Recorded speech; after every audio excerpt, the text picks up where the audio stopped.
Today in the HeadRush, I'm going to have a look at the Mesa Boogie Mark IIC Plus and show you how to get a big chunky tone. Let's go.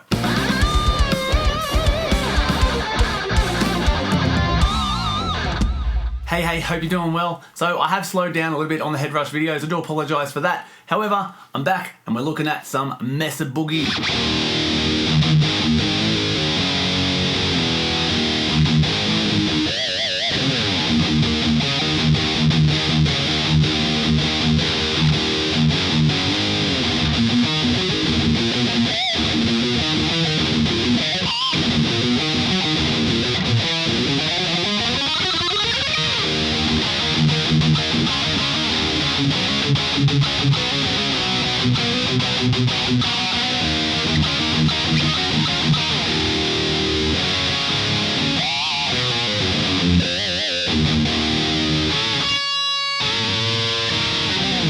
So that's the tone I'm going to show you guys today. So I'm using my ESP E2 Purple Sparkle, of course. Trying out some new picks as well. This is Swiss Picks. It's a company in the US. This is the Jazz Large, I think, 1.8 mil. I dig it. Okay, so amp-wise, this is the one I'm talking about. It's the 85 M2 lead, which is based on the Mesa Boogie Mark IIC Plus, the drive channel. This patch in particular, as you can read there, says Metallica DW. Now this is available in my Legends pack on my website, so you can get this one if you want it. I'm gonna walk you through it anyway. So that's of course what I was trying to capture here, is that Metallica sound.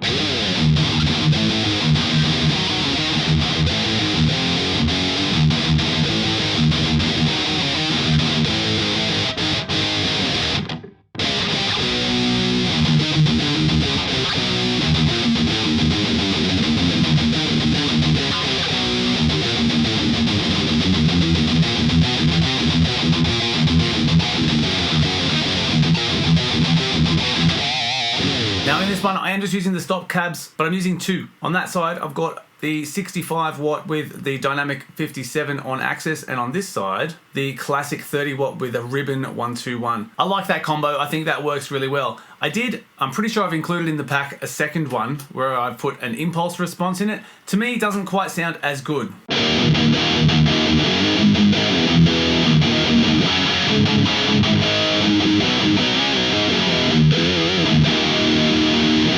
Now these days, since the latest firmware update, they have included the opportunity to add in a second impulse response, but I haven't done that. So I'll just go back to this main one. So of course, coming into the chain, first thing I've got there is a wah, because Kirk Hammett, right? Now I've just got the black wah, which is more or less a crybaby, because that's what Kirk uses, obviously his modded versions of the Crybaby. I do have the green JRC overdrive, which is a tube screamer. Settings are as such, a little bit of drive, tone in the middle, and the level at 100%. So with it,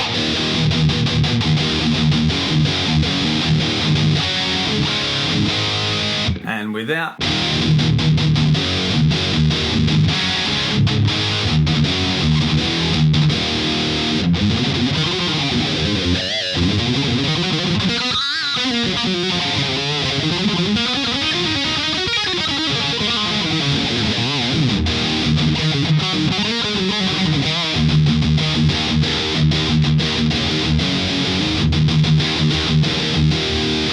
Actually sounds pretty good without the overdrive in there. I only brought that in to tighten things up a little bit and give it a bit more overdrive because I like distortion. So let's have a look at the amp. Drives at 50, master level at 50, presence at 60, treble 60, mid 30, bass at 29, bright is on, volume 50%. So a Mesa Mark II is very bassy, and as far as I understand, the treble, middle, and bass, and there's a few other knobs on the actual amps themselves, they're pre anything, so when you tweak it, it happens before it hits the preamp and the tubes and all that sort of stuff. Something like that, I'm not 100% sure. And in most cases, everyone pulls out a lot of the low end.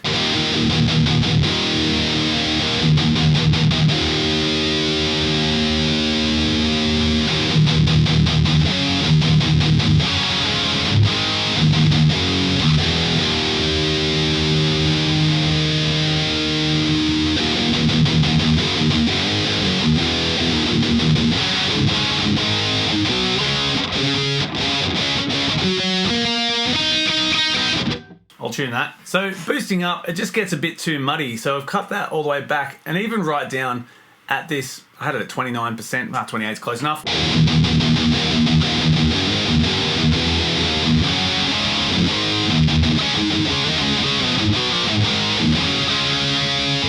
heap of beef in that. It's pretty meaty. So it's a Metallica tone. There's a lot of mid scoop going on their settings. So I've brought that all the way down, but bringing it up.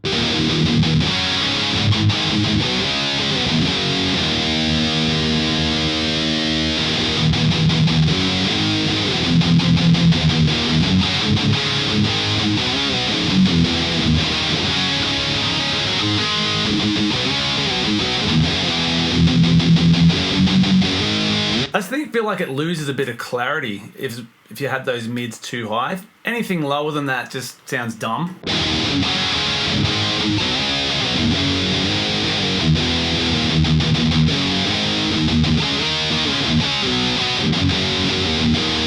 Like, it's okay, but it needs some mid. You don't want to get rid of it completely. Next is the noise filter. So the noise filter is not doing a lot, but it's doing enough just to keep it nice and tight. So you go, and without it, if anything, you can kind of hear the wee from the strings. Probably should get that sort of thing coming through. Should get the fret wrap on.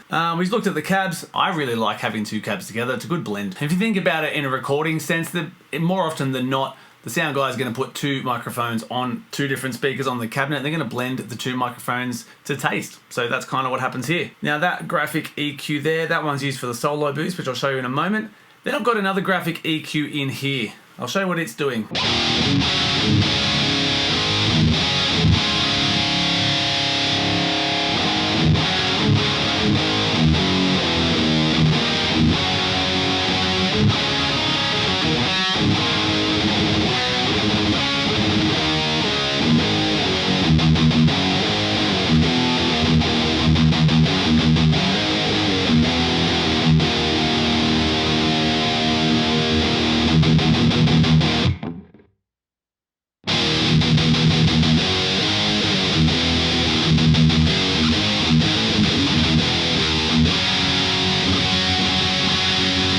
There's new strings on this and they sound a bit off.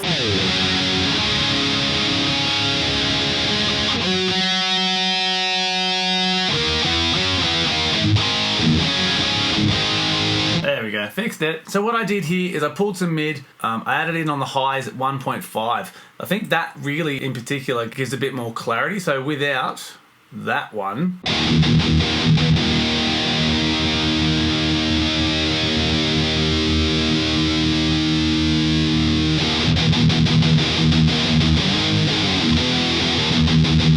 awesome. I think it sounds great. That boost there in the high gives a bit more clarity, and these two cuts here just take away a bit more of that mud. Volume there, so that way it's not going to hit the front of the amp. You're still going to get all of the push into the overdrive and hitting the distortion of the amp, and that way the volume won't affect the input into the amp. At the end here, I've done a bit of cleaning up, my usual parametric EQing that I like to do just to get rid of some of the disgusting noises. Now, it's not really that bad.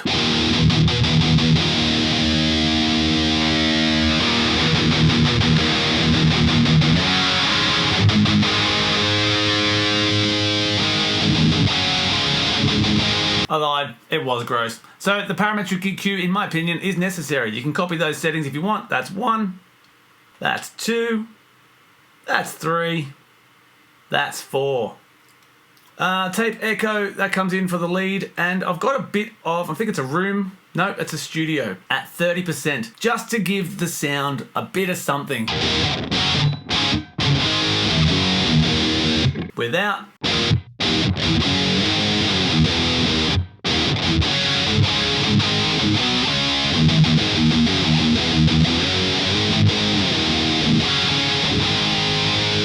So in a live situation, I think you can sort of have it or not on that one. You're in a room when you play live. When you're playing at home and jamming and stuff, I like to have a bit of ambience.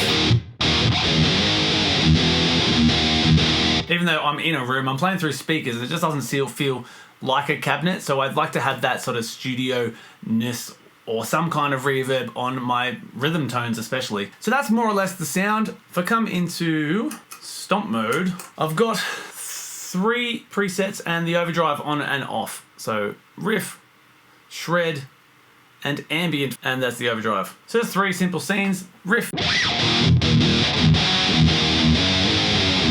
The riff one. Shred is for solos.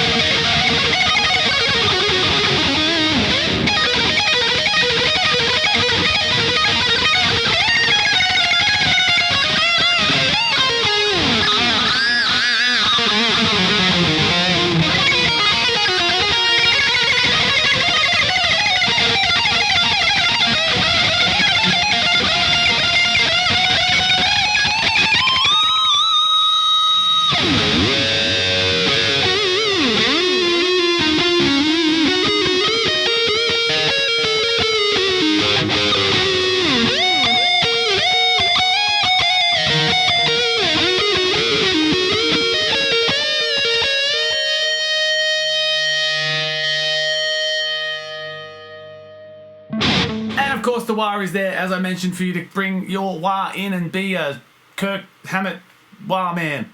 So after playing through that, I'd probably bring the mix of that delay down just a smidge.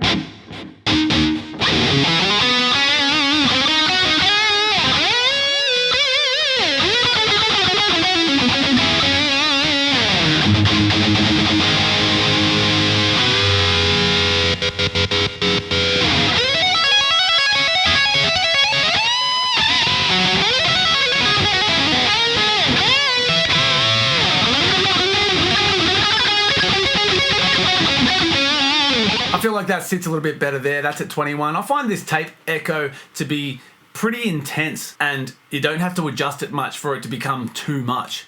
But then as soon as you take away a little bit, then there's not enough.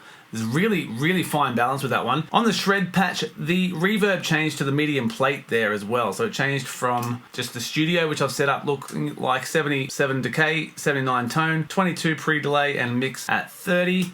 And the medium plate, 26%, decays 20%, tone at 100, 9 millisecond pre-delay. And then this ambient.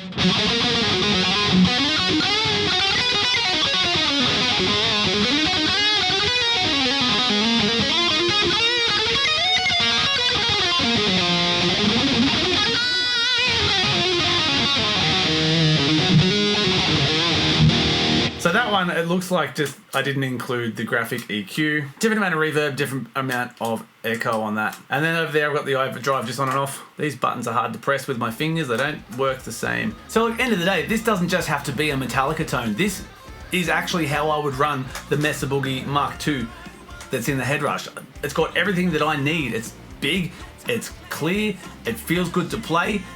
I actually really like the tone, and even the lead tone, the bit of the boost, a little bit of delay, that's exactly how I use my riffs and my lead tones. To me, that's awesome. The only thing I would probably add for my own sort of thing would be maybe a chorus and something like that, just to give it a bit more fun. Having the two graphic EQs in there does obviously take up one of your blocks, but what you could do is you could save, for example, this preset as something else, and in the scene you could load it in here and swap the preset from this one to the other one to give it a bit more of a lead boost. That way you've still got room to bring in that chorus that I just mentioned, for example. So there we go. Hope you guys enjoyed that one. Thanks so much for watching. Stay tuned. I'll see you next time.